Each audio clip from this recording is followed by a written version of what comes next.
Вечер, и Томечка решил сжечь уд.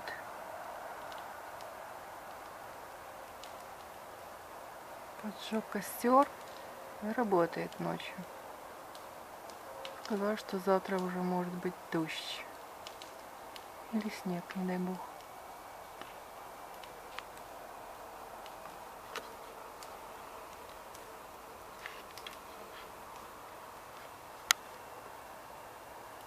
Красиво.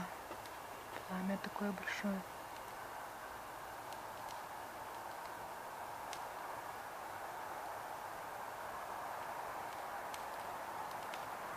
Наконец собрали все листья.